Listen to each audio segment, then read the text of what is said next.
Let's do it. Rolls out to the right. 5 seconds to go in the first half. Dante fires deep to the left. Moss caught it at the 11, but now he pitches it to Mo Williams. Touchdown! You gotta be kidding me!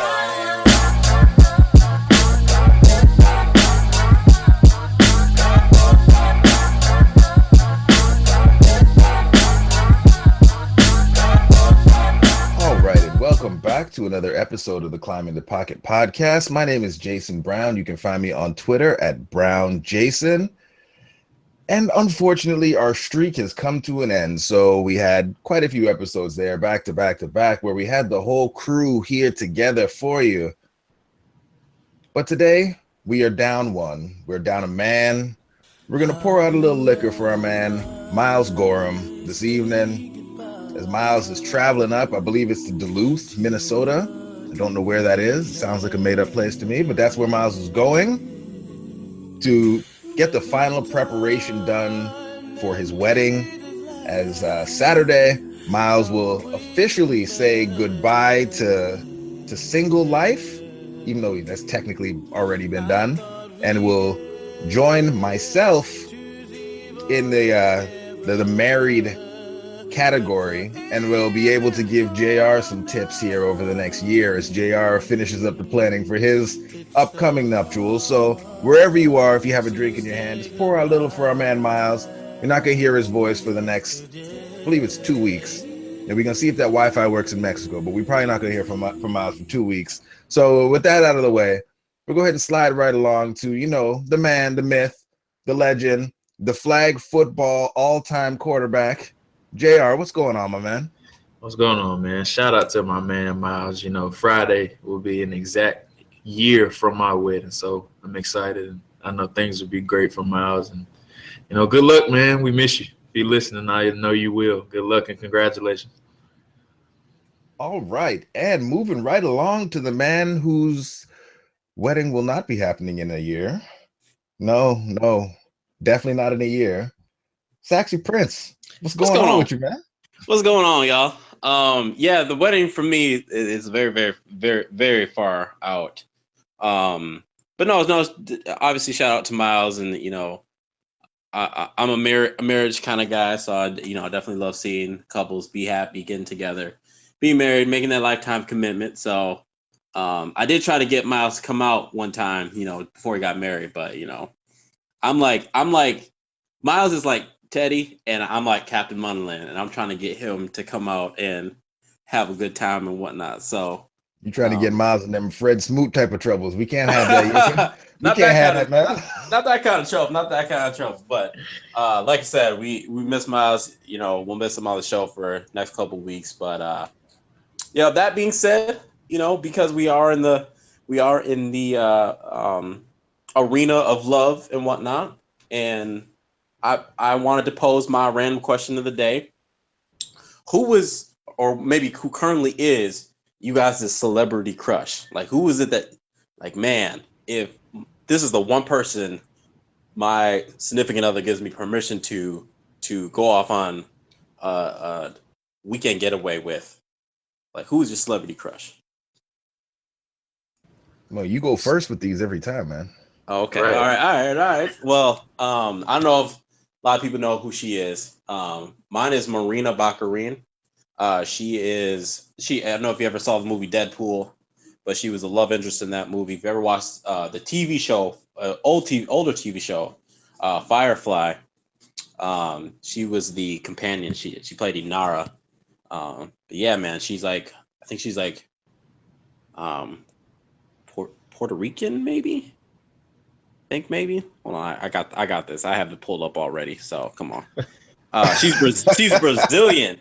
She's Brazilian. So you just had it pulled up before we started recording. Huh? Very beautiful, man. Speed. It's equivalent to speed dial. I got this girl bookmarked. So yeah, that's who mine is. Okay, all right. Well, Dr. Umar Johnson is not going to be very happy about that, but we'll slide over it. He is Brazilian. She is Brazilian. So I think I get a pass, Dr. Umar. Okay, JR, how about you, man? So I really have two. Y'all already know one because I put her in a group like every week. So I know a lot of people don't know her, which is fine. Her name is Bernice Burgos. I absolutely love her. She's everything. I'd do anything in this world to meet her. For those of you that have never heard of her, just Google her and you won't forget her. I promise. The other is Lauren London. If you haven't seen the movie ATL, I highly encourage you to go and watch that. She's the one reason I do watch ATL and can never get enough of it. So Bernice Burgos and Lauren London are my top two. All right, and I guess I'll wrap things up here with mine. Oldie but a goodie, taking you back to love and basketball. Miss Sanaa Lathan will be mine. Who is getting younger as the years go on. We do that sometimes. It's Black very don't strange. crack, baby. It's very strange how that happens. But yeah, Sanaa Lathan would be the one where I get a pass from the wife. But haven't made that trip out to LA to go searching just yet. Happily held down up here in Ottawa, Ontario, Canada. So now that we got that out the way, we're going to jump into a little bit of the sports talk real quick. Talk about some of the things that have been going on, some of the things that I've seen my man JR out there fighting the good fight on Twitter about. So, JR, what are your thoughts on kind of what's been going down in the Summer League? Lavar balled out, in some not big baller brand shoes. What's going on in the Summer League? What should we be paying attention to? There's a good battle going on right now between De'Aaron Fox and Dennis Smith Jr. Dennis Smith Jr. is killing it right now. I believe he was up. He had like 15 points when we started recording the pod, and De'Aaron Fox hadn't scored yet. So, he's winning that battle right now, and everybody knows DSJ was my biggest draft crush pre-draft of the NBA draft just because I love his mentality and I love his game. But both of those guys have really been playing exceptionally well, along with Jayson Tatum of the Boston Celtics, who's been playing probably the best out of anybody in Summer League. And, everybody gave Danny Ainge a whole lot of flack for, trading back and not taking Fultz. But right now, Tatum's looking like the better player and the better fit for their team. And he should be a really nice addition with them at that 3 spot, along with Isaiah Thomas. And with them now signing Gordon Hayward, it'll be a nice piece for them to go alongside Jaylen Brown as well. Markelle Fultz has looked good as well. Suffered an injury the other night, ankle injury. They're holding him out for the rest of Summer League, but to this point, or when he was playing, he looked really good.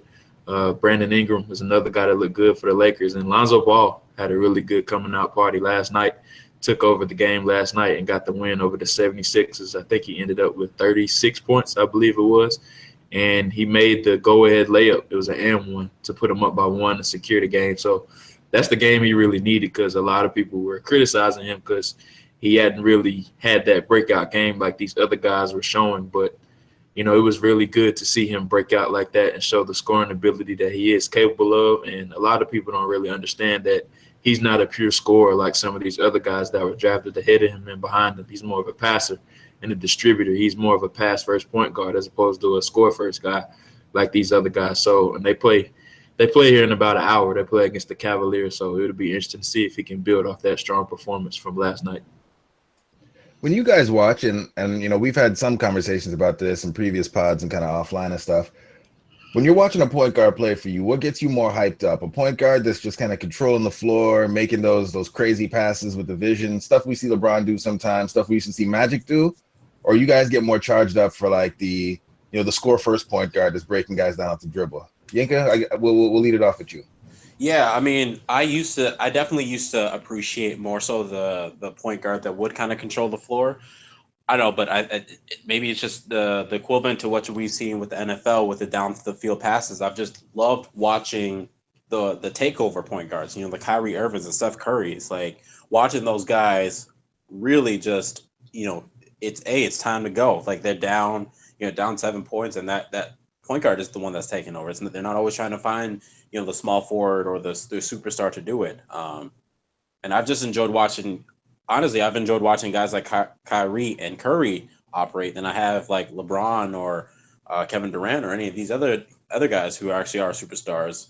And when I look at my team, Minnesota, that's kind of what I'm hoping for. That we eventually get to that point where a guy either comes in or we draft a guy that has the ability to just take over games. So that's what I'm looking at. Well, Jeff Teague is not that guy. He is, So he is not that you will guy. have to look to the future for that. But Hey, but 2018. JR, how about you, man? What kind of point guard do you typically prefer if you were building your team? Well, I'm a big basketball guy, but a lot of people have to understand that there's different types of point guards, and there's a new age of point guard, and guys like John Wall, Kyrie, Westbrook, Steph Curry, I think they kind of mess it up for a lot of people. And what I mean by that is people only look at point guards as being able to control the game by being a score first guy, and not how it was back in the day with the Magic Johnson or like a Jayson Kidd, somebody that can completely control the game without necessarily being a score first guard. And I think you can win in the NBA with a pass first guard, but in order to win championships, I think you have to have a score first guy. So I think those kind of new age guys have kind of messed up the perspective of it, because we all know basketball is about entertainment, and that's what Steph Curry is the definition of. So everybody thinks that point guards have to be score first guys when they don't necessarily have to be to control a game. But I mean, I like Lonzo Ball. I like all these new point guards that are in the game right now, but you just have to look at it from a different perspective and understand the type of point guard that you're looking at, and a point guard doesn't necessarily have to be a score first guy in order to take over a game. And that's why a lot of people didn't really like Ricky Rubio in Minnesota, because they didn't feel like he could take over a game by being a scorer, which is not necessarily his game. He's a pure distributor. So you just have to understand the type of point guard that you're looking at and how they can take over games in different ways. So with a guy like that, like a Lonzo Ball, like a Ricky Rubio type, to some degree, even like a CP3 guy who's, has that great vision and can control the game by getting other guys involved. I mean, it almost, and I don't want to go back and rehash all this and kind of, open up those wounds again, but with the kind of team they're building in a place like Minnesota, where, you have scorers and guys who need the ball, can that type of point guard work in the NBA if you have, a bunch of shooters on your team, or you just have the guy who's making sure everyone's getting their shots, keeping everybody involved? It's funny that you say that, because I kind of compare pass first point guards to quarterbacks that need to be surrounded by a lot of weapons in order to win. So let's take a Rajon Rondo, for example, who won a championship in Boston. And we all know he's not a score first point guard. He's exclusively a distributor. He's not a guy that will ever have a consistent jump shot in his career. I mean, he's been in the league for 10 plus years now, and he just hasn't developed a consistent shot to date. And we all know it's not going to happen to this point just because he's been in the league so long, and it hasn't come to him yet. So Lonzo's a much better scorer than what Rondo is, but I don't think he'll ever be that 20-plus a game scorer like a John Wall is, or a Russell Westbrook, or anybody like that. He's more of a distributor. And, the pre-draft comp to him was Jayson Kidd, and I think that is spot on, because Jayson Kidd wasn't really a good scorer coming into the league, but he developed it as his game further went along and as he got older in the league. And I think that's something I could see Lonzo doing. But back to the football perspective, you take a guy like Kirk Cousins, for an example, who has to be surrounded by weapons. And I'm not saying the Redskins can win the Super Bowl, but I think they can have a playoff run, so to speak. And it won't be because of Kirk Cousins, but I think it could be it can be due to the weapons that he's surrounded by. So I think it's a similar situation comparing the NBA point guard and a quarterback that needs to be surrounded by weapons. Yeah, that makes a lot of sense. And the next thing I wanted to talk about from a sporting perspective, it's taken over Twitter. It's taken over the social media landscape. It's building up now where it's going to be maybe the biggest event of the summer, because we are in that point of the year where things are kind of dead right now. So really anything that gives us entertainment, anything that gives us hype in the sporting world gets a lot of attention. And it's the Conor McGregor Floyd Mayweather fight. And we joked around very early in this whole process and said this fight was going to bring out the very worst in people and in America. And I want to get y'all's take on kind of where we're at so far with the hype and how the fight's being hyped, and what your thoughts are on how things will ultimately go once they get in the ring. Yinka, we'll lead off with you on this one.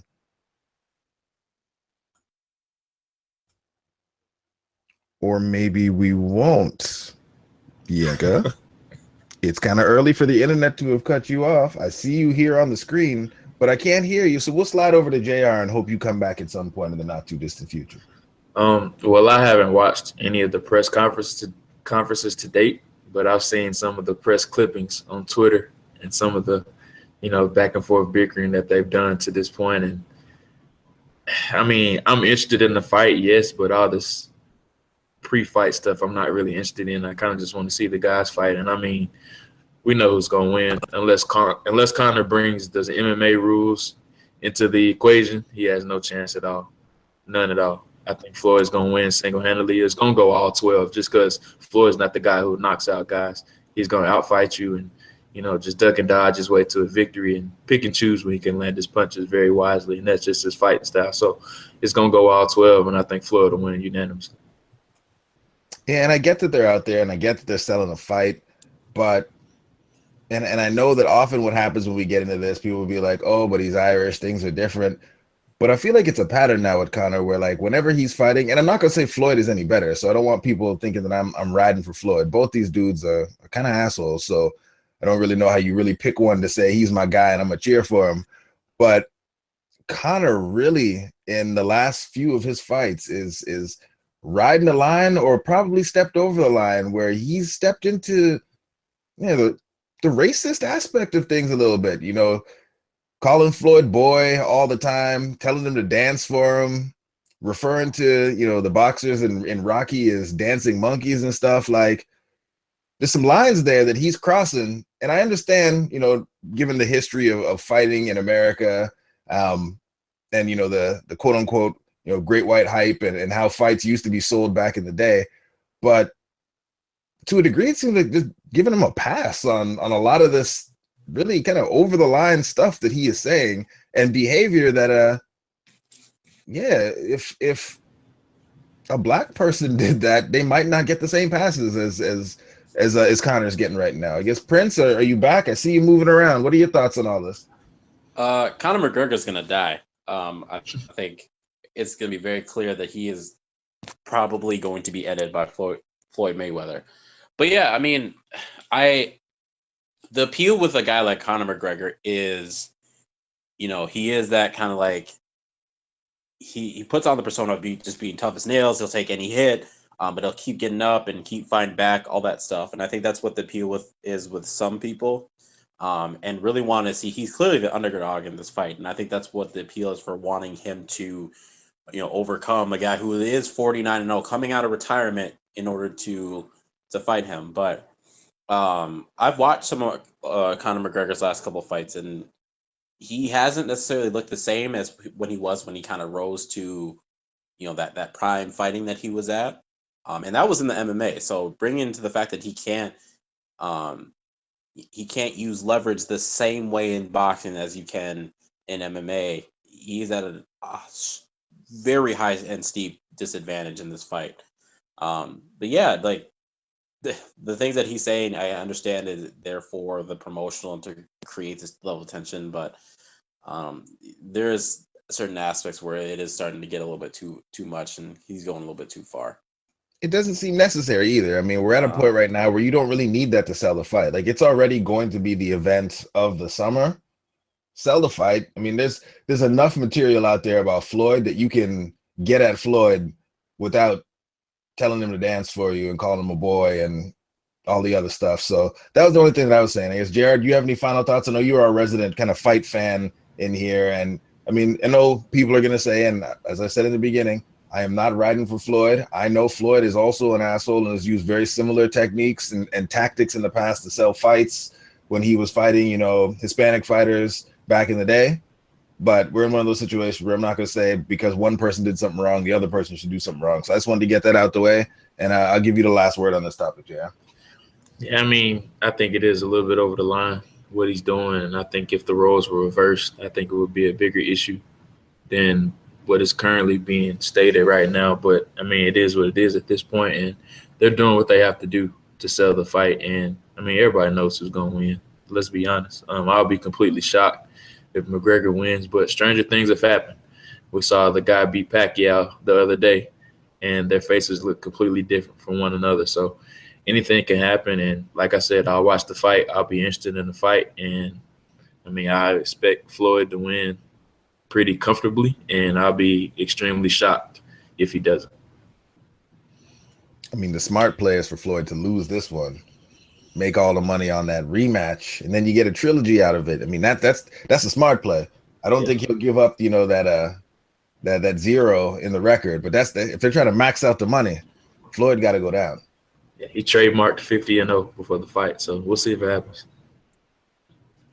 All right. Well, does he need any more money at this point, though? Isn't he worth like $200 million? I mean, the IRS is calling. Pay them taxes, man. IRS is calling. We don't know. Pay them taxes. Taxman start coming for you. You always could use some more money. But that's true. With that said, we go. It is the time of year, so I guess we got to go ahead and do what folks who talk about football do around this time of year. We need to talk about training camp. What's going on? Our man JR has been blessing us here with daily drops of position group previews for training camp. So turn it over to you, JR, and you can lead us in, tell us a little bit about your series, and then get us into the conversation about what you're going to be watching as we get into training camp. Yeah, so on climbingthepocket.com, just check it out if you haven't. I've been talking about each and every position group at this point, quarterbacks, running backs, and tight ends so far, and just giving quick little bios and synopsis on each player at each position. Just giving you an in-depth look maybe about some players that you didn't know about, whether it's a rookie or undrafted guy or a guy that they signed off the street, just making sure you're prepared for everything going into training camp, and maybe some notable names that you knew already. And I try to include some notes about them and interesting nuggets that I find throughout the year, or, throughout research that I find with those guys, and just giving an outlook on the position. And, I did quarterbacks on Tuesday, I believe it was. Wednesday, I did running backs, and today I did the tight ends. All of them are interesting groups. I would say quarterback is the least interesting out of all of the groups because, we already know who's going to be the starter there. Running back is a monster right now, and, it'll be between Latavius Murray, Dalvin Cook, and Jerick McKinnon. We really don't know. If we were to draw a pie chart and split the carries, we really don't know how it would be at this point. That's one of the most fascinating position battles entering training camp. And tight end, after Kyle Rudolph, is pretty much a toss-up. We know David Moore. Can we pause on running back real quick before you get into the tight end position there? Rumor has it that you were taking subliminal shots at one Saxy Prince when the original version of your running back article dropped, and a certain aged running back was not even mentioned. No ink was spilled mentioning Saxy Prince's favorite all-time player, Adrian Peterson. Would you like to address the beef with Saxy Prince on this podcast? Yeah, so it was a subliminal shot. I did it on purpose to see if Yinka would notice. And what I did was I have a additions and subtractions portion of the article, and Adrian Peterson was left off the subtractions part, and his name wasn't even mentioned in any part of the article. I'm just kidding. There was just a bad mistake by me, and I forgot to include Adrian Peterson, but I'm going to cover it up as a mistake. But really, it was a subliminal shot at Yinka to see if he would notice. I'm hurt, JR. I'm hurt. You know what AP has done for this league and how he is clearly in the best shape of his life, and he's going to return to dominance and return to that 4.4 speed that we knew him to be able to do in Oklahoma. But in all seriousness, I wouldn't be surprised if he got cut by the Saints. I'm just saying. Whoa. And he makes his way back to Minnesota. Whoa. Make his way back to Minnesota. Whoa. A one-day contract? You can hit us with the double hot take. A one-day contract? AP getting cut from the Saints. They not even. I didn't say he was gonna. Yeah, I didn't say he was gonna play for Minnesota. I'm just saying he might make his way back sooner rather than later. They're not even gonna let the man play the Tim Hightower role. They're just gonna cut him outright. Okay, you heard it here first. I mean, if you think about it, not to dwell on the AP thing, but I know they brought over AP obviously to, to do what AP does, and AP still does have something left in the tank. I think the appeal for Adrian Peterson when he was coming out, he had a good mix between power and explosion. He had that speed that he could to be able to bounce it to the outside and all that stuff. I think where his value still is he needs to accept fully you don't have that speed anymore. You barely have that explosion and accept that you are now a power runner, and you can still make the end of your career still look pretty decent if you accept the role as a power runner. But until he accepts that, I mean, we're going to see him get stopped in the backfield because he wants to still think, I got that 4.4 speed, I can bounce it to the outside, or, I can make certain cuts that I used to be able to do. Can't do that no more. Just be a power back. To segue it back to the Vikings, I mean, if we're being real, and I think if the Saints are deploying their weapons in a way that makes the most sense based on who they have, Adrian Peterson is Latavius Murray for the Saints. I mean, that's how I see him. He's going to be their guy that when they get to the goal in the red zone, they need to punch it in the goal line, short yardage. It's Adrian Peterson. Even though Mark Ingram, if you look at them statistically over the last few seasons, has been a better or more efficient, I'll say, running back than Adrian Peterson. I think Mark Ingram gets the early down work. Kamara gets eased into the passing game, and Adrian Peterson, as you said, is their power back. Yeah, and that's actually it's great that you mentioned that, because when I was somewhat advocating for being okay with Adrian Peterson still being on this roster, it was to accept that Latavius Murray, Matt Asiato type role. Like, he still has value as that power back, and you can still use that to your advantage. Just obviously don't put him 25 times a game in the dot and expect to have a solid efficient run game. So yeah, I definitely agree with that take. You know who he is? Do y'all remember TJ Duckett that played for the Falcons? Man, I remember TJ Duckett. That's who Adrian Peterson is now. That's a damn shame. All right. Well, since we've completely derailed your training camp preview, JR, bring us back. You were talking about the running backs and then transitioning into the tight end position. Give us your thoughts on the tight end position, what you found, and then let us know what you got coming up next. Yeah, so the tight end position is really intriguing. We know Kyle Rudolph will be the top guy, but after that, it's pretty much a toss-up. We know David Morgan, we know what he is and who he will be. He's an inline blocker. He's mostly a run-blocking tight end.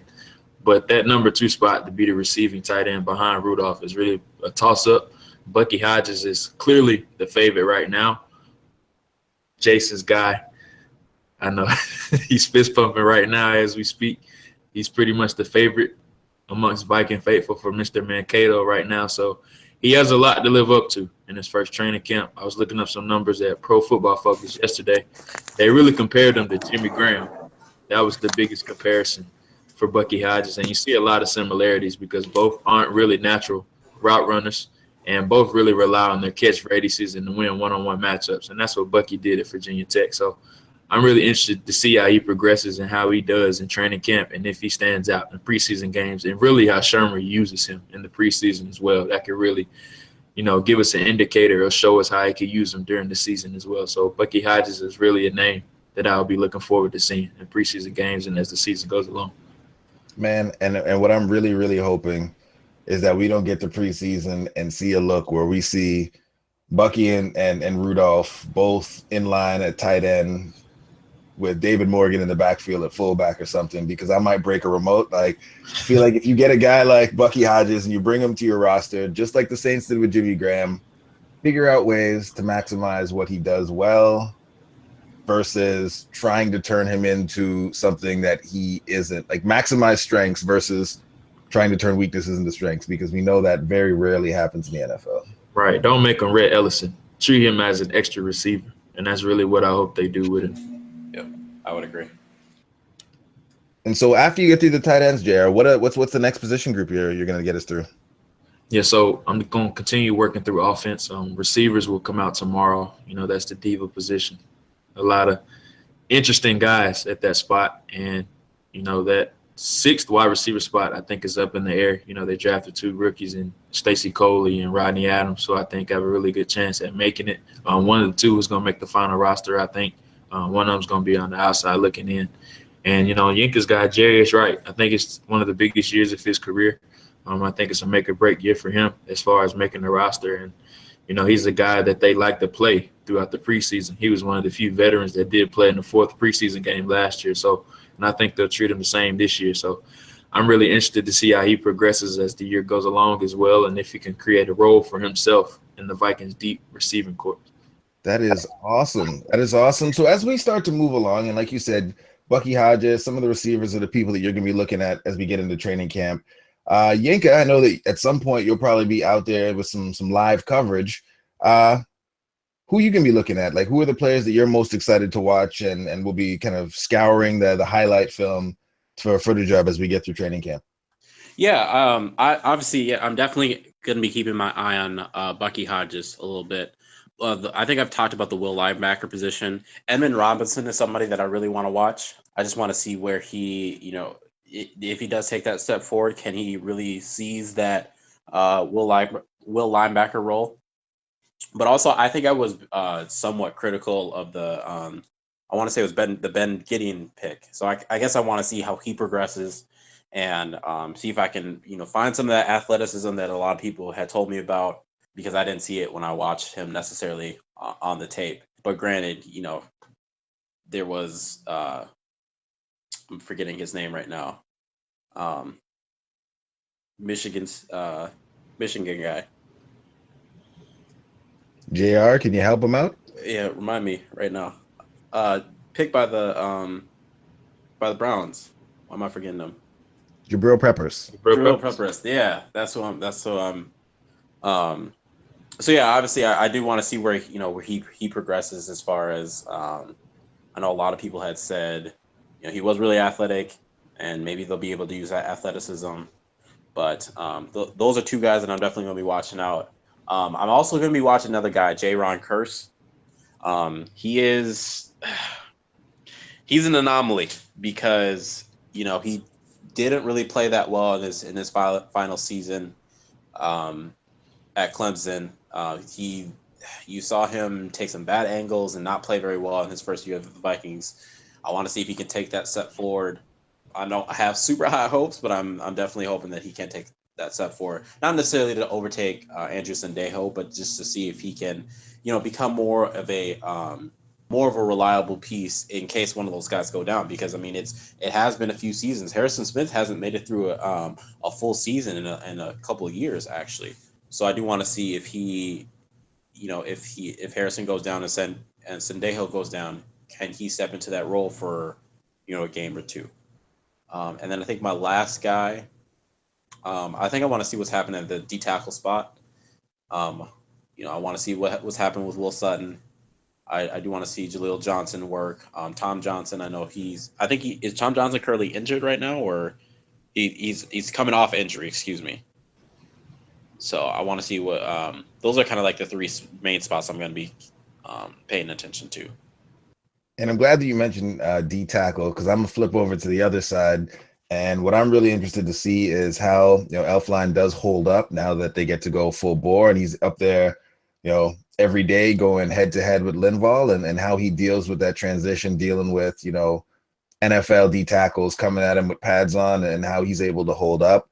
And then I'm also really interested to see how the new offensive line starts to gel and come together. Obviously it's it's training camp. Obviously the pass protection, is a little different because the quarterback still gets to step up and make the pass regardless of what's happening there. But very interested to see how that group really starts to come together. And even though it'll be limited snaps, be interested to see what they look like once we do get into preseason. And then the other thing that I'll be, I guess, quietly looking for, maybe not so quietly, during the highlight videos is how many of the receiver highlights come at the expense of my man Trey Waynes, because Trey Waynes makes me hella nervous. Mackenzie Alexander, obviously, in the slot make me nervous, just given the way we start the season. So the thing that I know that a lot of people will be looking at when the highlights come out is Diggs roasted so and so, or Treadwell went up over such and such.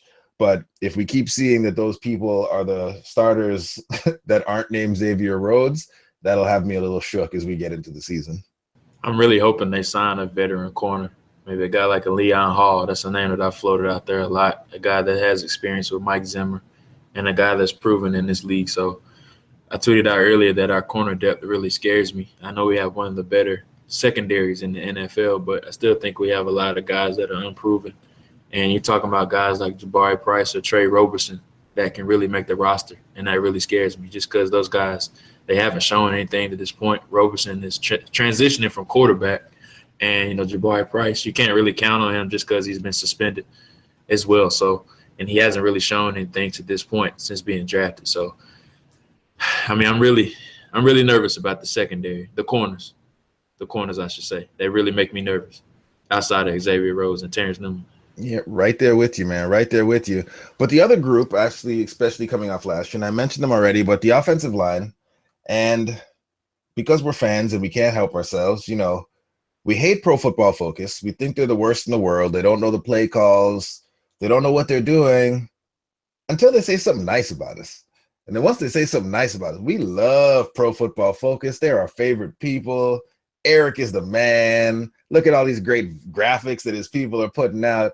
And so most Viking fans, or many Viking fans, seem to be a little nervous about things going into this, next season with the guys we picked up.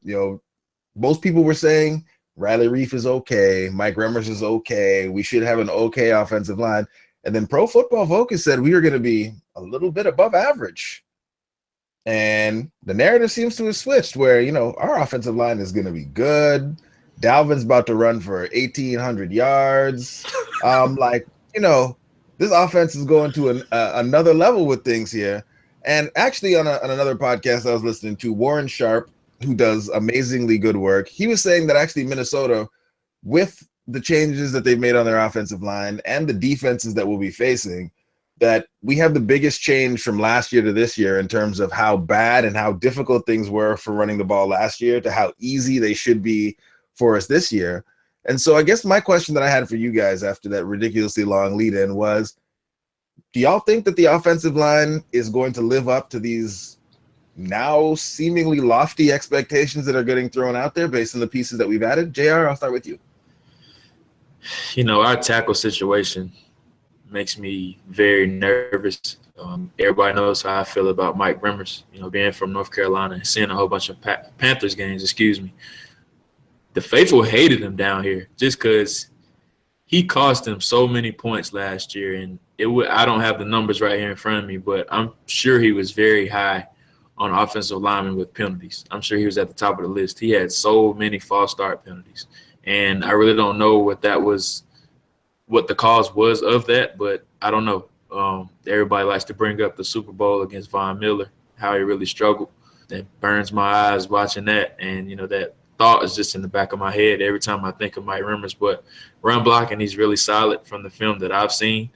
And I think that's where he's going to have to make his money at. I don't think he's a overly great pass rusher. He's a guy that, you can throw in there and be fine and get you through a game. But over a season, he kind of really worries me. And I'm not so sure about this Riley Reif thing, guys. And, the reasoning for that is because when Riley Reif was at left tackle, they ended up drafting Taylor Decker and moved him over to right tackle. So what does that really say about Reif as a left tackle? And that's the thought that just keeps coming back into my head. I hope he plays well. I like Riley Reif. And, it doesn't get any worse than TJ Clemens and his performance last season. So anything was an upgrade. But just because we signed Riley Reif, I don't think that's, I would say, an immediate solution or for the future. I still think they should keep upgrading the tackle spots due to it being a deep draft. And, I'm really going to be keen on those guys during the preseason because, offensive line is what really cost us last year down the stretch. And, the injuries at that position. So I'm really going to be interested to see how they gel, especially those two guys and how they fit in. And, Alex Boone is another guy. I thought he had a solid year last year. A lot of people were down on him, but a lot of people have to understand that he was confiscating for so many mistakes that was around him, at center, at left tackle, and the mess that was around him. And it kind of made him look bad just because he was trying to cover for their mistakes. But now he has, a guy that's supposed to be an immediate starter, I think, in Pat Elflein. And, don't believe Coach Zimmer about this camp battle between Nick Easton and Pat Elflein. I'll be shocked if Pat Elflein wasn't the day one starter at center and, we signed Reif. So he has two good pieces surrounding him. So I expect better out of Alex Boone this season as well. So it'll be interesting to see these two tackles and Elflein as well. So one of the things that we have talked about with the offensive line before we slide over to Yinka here is that, with Cook, and with Shermer, we expect to go to a little bit more of a zone blocking type of scheme. From what you've seen of the guys that we have that are projected to start, so Remmers, Berger, Elfline, Boone, Reef. How do they fit in that? Do they have, because typically you think of zone, you think of very kind of agile, mobile type of linemen. How do they fit, or do you think we'll be running some kind of a different scheme or a hybrid of some sort? And I'll leave this one off with Saxy Prince, and then we slide it back to JR to wrap us up. Yeah, I am worried as far as that athleticism for them to be able to handle the, to do a complete zone blocking. I still think that the offense line is going a little bit in the transition, so they are wanting to probably move towards more of a zone blocking, but it definitely is going to be more of that hybrid. I do think we still see some power run plays that's going to happen. I think that's you're going to see a lot of Latavius Murray in those situations. But back to, I guess, as far as the expectations, I guess it all depends on what your expectations are. I barely think this unit is going to get to average, but I think that that's kind of what the hope is, because we've been honestly trashing the offensive line since 2012 was the last time we had a really good offensive line. And even then it was somewhat suspect. But no, I think the interior is not where my worry is. I do like the move for TJ Clemmings getting some work on the inside where he doesn't basically, if he doesn't have a side of him exposed, that will definitely I think help him in his development and stuff. And maybe eventually he does find a way, if he's not with the Vikings, to kick back outside after a few years in the interior. But I'm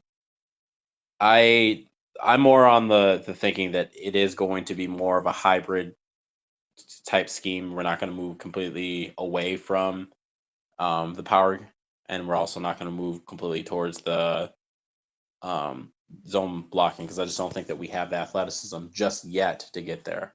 But I think after maybe 2018 draft, we'll probably see more of a complete transition to that zone blocking scheme.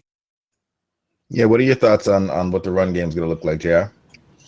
Yeah, so I was looking up some numbers the other day, and the numbers were really bad as far as yards before contact, and nothing was over 1.5 yards, which is really bad. Shermer coming from that Andy Reid coaching tree, he wants to run a lot of zone schemes and, getting guys blocking out in space. And that's what I think he wants to get back to this year. We saw it a lot in week 17, a lot of outside zone with Jerick McKinnon. And I think that's what he wants to get back to, and I think that's what they will get back to. And that's what Dalvin ran a lot at Florida State. Jimbo's a big guy, big zone scheme guy. So I really hope that's what they run this year. And, I think it's a big year for Pat Shurmur. Me and Jayson talk about this all the time. He really has to step his game up as far as putting guys in winnable matchups and, scheming guys in great situations in order to win. So I'm really interested to see how Pat Shurmur does in preseason and during the season as well. All right. Rapid fire time, gentlemen. Saxy Prince, you have to pick your favorite offensive line group in the league. JR put up a poll. I think the options we had on there were Dallas, the Raiders. For some reason, he put Philadelphia on there. We can talk about that in just a little bit. And then the other option was other. So, Prince, you have to protect your young quarterback. Pick your offensive line. I feel like the obvious answer is definitely Dallas. I like all those other units. I kind of almost want to introduce two units that I think are a little bit underrated. Yeah, we'll get her done, man. Pittsburgh Steelers, I think their offensive line is definitely underrated, as well as the Washington Redskins. I think that's another underrated unit. I mean, I think Kirk was able to do what he was able to do last year because of some of the time that he was provided. And the level of play that you saw with that offensive line. So if it's not Dallas, or the Raiders, I think I'm going with, the Steelers or potentially Washington. Yeah, can't argue with that. JR, how about yourself, man?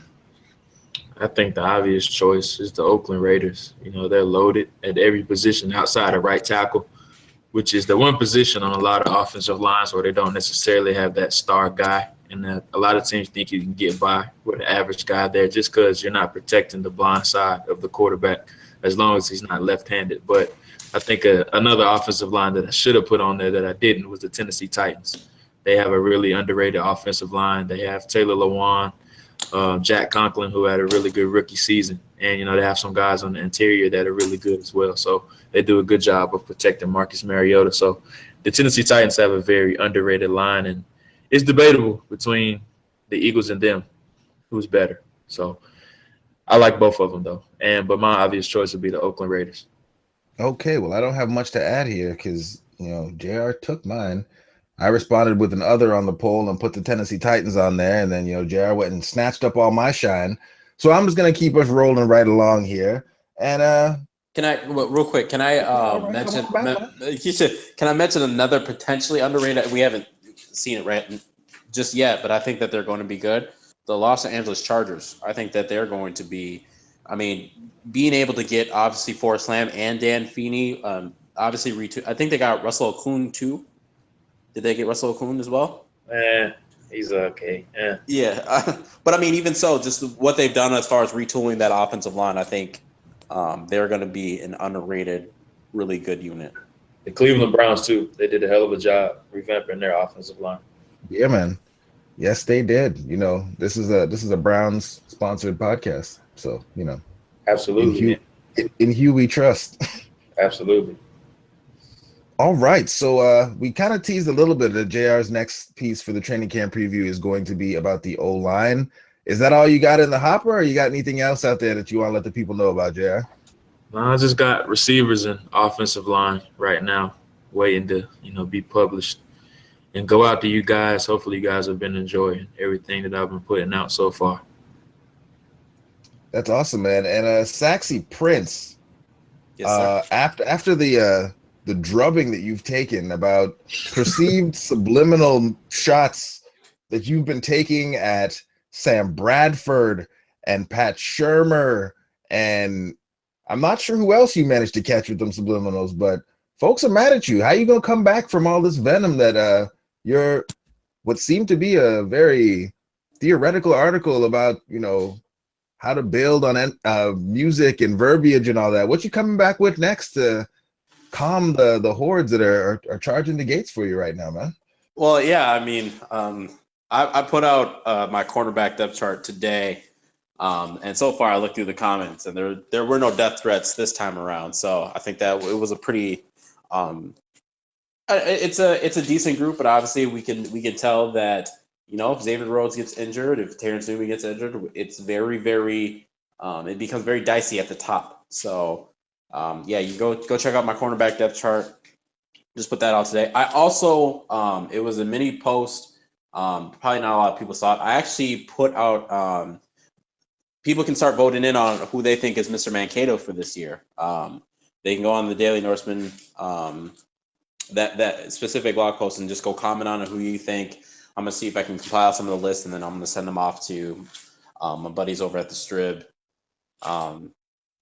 So the next in line, in my opinion, would probably be offensive line as well too. I have that somewhat queued up, almost ready to go. So I should be dropping that either tomorrow or Saturday. Well, that is awesome. You guys definitely keep that amazing content coming for us. I still got some nerdy spreadsheet stuff that I need to do. Just need to find the time to, lock myself in this office with some music and just go through it and try to get this calculator updated, refined, and posted. So that's still what I'm working on. And then also I think I might just kind of as an interim article, take a look at kind of historically how guys have performed as rookies versus where, from a fantasy football perspective, guys are being drafted right now, and see if I can call out some places where people might be setting themselves up for some disappointment just based on some of the historical trends, and some places where maybe there's some value that can be found. So probably not going to post that right away because we're in the middle of a fantasy draft and I don't want to give y'all any help. But that's pretty much what I have next. I've had a couple questions come in from Twitter from some of the guys in the draft. And John wants to know if he's already lost the draft by drafting 5 wide receivers in a row to start. And Ryan wants to know if once he wins the league, if that'll be enough for him to become a regular guest host on the show. What you guys think? This is my first dynasty draft as well, so everybody seems to have different philosophies as far as when to pick and what certain position to pick. So it's interesting to see the different philosophies that everyone has. We had a 31-year-old running back go in the third round, I believe it was. So who would do such a thing? Who would draft an old running back who didn't play in the league? Only one genius, future GM, could masterfully put together and secretly be able to take a 31-year-old running back who he knows is going to perform at a very, very high level, and that one person is the one and only Saxy Prince, y'all. I'm good with it. Yeah, that is true. Yinka is going out of his way to have the oldest team in the league. I think through 6 rounds. Yinka has Tom Brady, Jordy Nelson, and Marshawn Lynch on the same team as we move through our dynasty startup. So it'll be interesting for Yinka to see how this goes. But I think that's it. I think that's all. You know, the draft is rolling along here. We've touched on the topics we wanted to. Once again, shout out to our man Miles. Congratulations. We will be missing you here for the next 2 weeks or so, but obviously you have far more important things to attend to. And please, Does he though? Yeah, I mean, he kind of does, Yinka. I mean, you're the one on here who's not locked down. Yeah, you're right. He definitely does have more important things to attend to right now. We can't be messing that up for the man. Hey, can we pull out our Mr. Mankato picks real fast? We got time? Oh yeah, got time. Let's do it. Yeah. Okay. Well, I mean, y'all know mine already. I mean, Bucky. Yeah, it's all about Bucky around here. I feel like that's who everyone should want to be Mr. Mankato, because if Bucky balls out, the offense will go to that next level. So, I'm done with the Bucky propaganda. Done enough of that this week. Saxy Prince, who you got, man? It's your fault, Jayson. Like I wasn't on him as much as I was before your article, but I don't know. I guess I'm just expecting Bucky Hodges to become Bucky Gronkowski, man. Like I'm ready. I'm ready for him to just transform this offense in a way that we haven't seen in a while. So I guess I think my early pick right now would probably be Bucky. Yeah, man. And JR. I know y'all can't see me. I'm throwing up the South Florida Bullhorns, baby. I'm going with Rodney Adams. That's my guy for Mr. Mankato.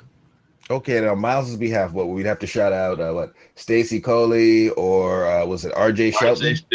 RJ Shelton was Miles' guy. So that's it for us today. As always, thank you for listening to the Climbing the Pocket podcast. Support the pod. Please, if you haven't already, hit us up with that 5-star rating and leave us a nice review. Say something nice about Saxy Prince. Oh shoot! Before we get out of here, Saxy Prince, Nicodemus, what's going on with the show, man? They can't hear you. You on mute, man. The show's going great. We just got to episode 6. Things are starting to ramp up. If you haven't been watching, I can definitely send you a link or whatever the case is. No surprising. I don't know if I'm actually able to release it just yet. I actually just got casted into a short film. I'm actually really excited for this project. I can kind of officially announce that. I'm excited for the project. It's going to be something different than I've never done before. But it's definitely something, as I look to some of my the people that I admire in the acting business. It's definitely a role that I've wanted to take on. So yeah, go watch Theater People, and yeah, go watch Theater People. You can say you knew Yinka before it was cool to know Yinka. But that's it. That's all I got. JR, once again, thanks for coming out. Prince, thanks for mostly staying in one place while we recorded. Only dropped out once or twice. Right. And thank you, and thank you to all the listeners for tuning in. Y'all have a good one.